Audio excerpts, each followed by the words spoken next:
Many years ago in this area, there lived a tribe of Indians, and one giant, Bigfoot by name.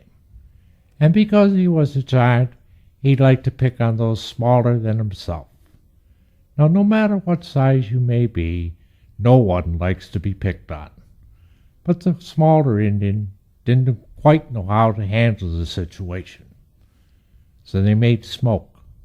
They sent out runners, and they beat upon their tom-toms, until finally the word reached the ears of the bravest, wisest, strongest Indian who ever lived, Hiawatha. Hiawatha came and he set up camp on the far shore of Seneca Lake and observed, and he noticed one strange thing, that every afternoon at about 4 o'clock, Bigfoot would go for a wade in the lake. As you came into camp today, hopefully you'd observed there is a barge out on the lake. The recorded depth, wherever that barge may be, is 565 feet. This gives you some idea of the size of Bigfoot. He set about fashioning a giant bow and arrow, and when he completed his task, all he had to do was wait. And sure enough, right on schedule, came Bigfoot. Hiawatha called out to him, and Bigfoot turned to see who could be so rash as to call out to him. Remember the time of day. Remember the direction you would be facing, and you would have the same problem as Bigfoot had, for the sun would get in your eyes.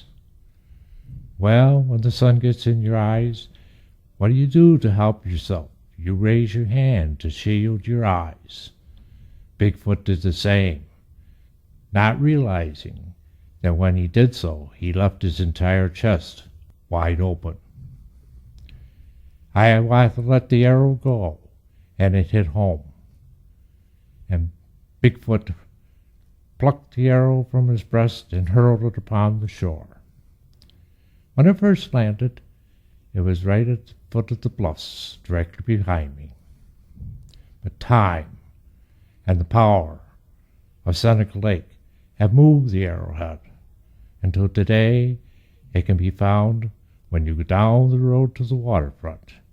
You make the final turn, you start the final descent, and you look to your left, and there it will be, with its point towards the water.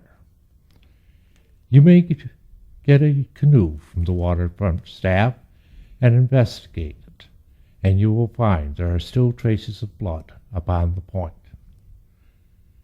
Bigfoot, however, continued over towards our north ravine and started staggering up till he fell, and his knee created the waterfall, which is approximately halfway between the waterfront and our camp director's cabin. Well, when you fall down, you put out your hand to help you do so.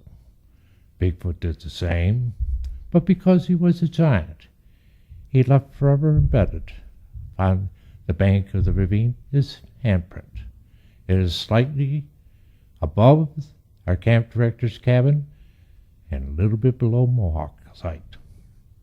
He kept going up through our ravine until he reached our chapel area.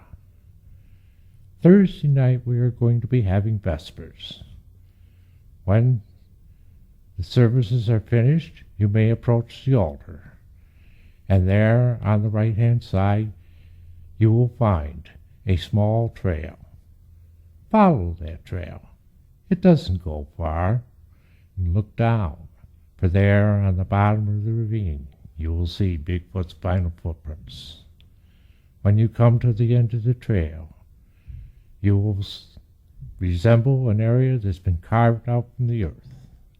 It won't look like much today, but we leave you with this challenge. Come back again, about the second week of May, and look again, for we will guarantee you it'll be red as the blood of Bigfoot seeps back through the earth once again.